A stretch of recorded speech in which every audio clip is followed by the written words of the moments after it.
एक ऐसा मंदिर जहां होती है छिपकलियों की पूजा। वृद्धराज पेरुमल मंदिर, कांचीपुरम। तमिलनाडु के कांचीपुरम में विराजमान भगवान विष्णु के इस मंदिर में हर दिन सैकड़ों लोग जुटते हैं। लेकिन लोग यहाँ केवल भगवान विष्णु की पूजा करने नहीं आते हैं, वे यहाँ बनी दो नक्काशी की पूजा करने आते हैं। ये दोनों नक्काशियां किसी देवी देवता की नहीं, बल्कि छिपकलियों की है। कई लोग इन्हें बहुत शुभ मानते हैं और इनकी पूजा करते हैं। इतना ही नहीं, कुछ लोगों का तो ये भी मानना है कि ये छिपकलियां हमारी पूर्वज थीं। लेकिन क्यों? इस धरती पर इंसानों का अस्तित्व लगभग 3 लाख साल पुराना है, लेकिन भारत और यहाँ रहने वाली जनजातियों का इतिहास उससे भी पुराना है।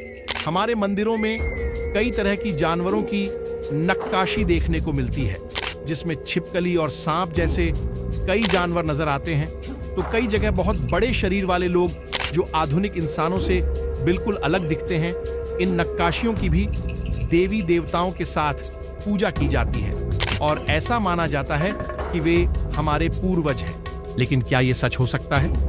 क्या हमारे पूर्वज छिपकली या दानव हो सकते हैं? भागवत पुराण के अनुसार एक बार कुछ यादवों के साथ खेलते समय एक कुएं में बहुत बड़ी छिपकली दिखाई दी। काफी प्रयास के बाद भी जब वे उसे बाहर नहीं निकाल सके तो उन्होंने भगवान श्री कृष्ण को बुलाया। भगवान कृष्ण ने उस छिपकली को बाहर निकाला और पता चला कि वह वास्तव में एक बहुत ही उदार राजा था, जिसे एक ब्राह्मण ने छिपकली बनने का श्राप दिया था। जैसे ही भगवान कृष्ण ने उसे छुआ, राजा श्राप से मुक्त हो गया और अपने मूल स्वरूप में आ गए। ऐसा माना जाता है कि वह छिपकली झींगुर की तरह अपना रंग और शरीर बदल सकती थी। आज भारत के कई बड़े मंदिरों में छिपकलियों की नक्काशी पाई जाती है। कुछ लोगों का मानना है कि छिपकलियों और इंसानों के मिश्रण जैसी एक प्रजाति हमारे बीच रहती है और यही प्रजाति राजाओं को ज्ञान और युद्ध की शिक्षा भी देती है। दुनिया की कई संस्कृतियों में छिपकलियों को बहुत धार्मिक माना जाता है। कई षड्यंत्र सिद्धांत ये भी दावा करते हैं कि हमारे पूर्वज छिपकलियां थे। अगर आप इसके बारे में विस्तार से जानना चाहते हैं तो जरूर देखिए हमारा ये वीडियो। आंध्र प्रदेश का लेपाक्षी मंदिर अपने साथ कई रहस्य लेकर आता है, लेकिन इनमें से सबसे आश्चर्यजनक है मंदिर से 500 मीटर दूर स्थित नंदी की मूर्ति। लगभग 20 फीट ऊंची यह नंदी प्रतिमा एक ही पत्थर पर उकेरी गई है।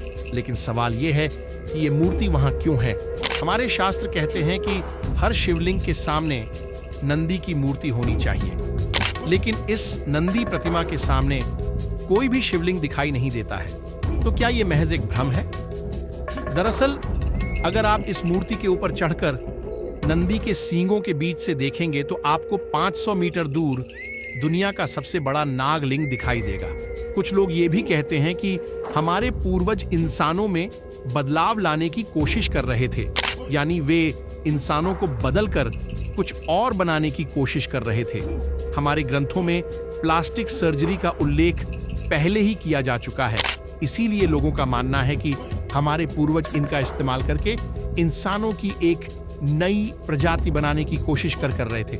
इन सभी रहस्यों में कितनी सच्चाई है ये कोई नहीं जानता, लेकिन यह कहा जा सकता है कि हमारे इतिहास में कुछ ऐसे रहस्य भी हैं जिन्हें आज तक कोई नहीं समझ पाया है। इस पर आपके विचार क्या हैं? हमें कमेंट में बताएं। अगर आपको वीडियो पसंद आया तो इसे लाइक और शेयर जरूर करें।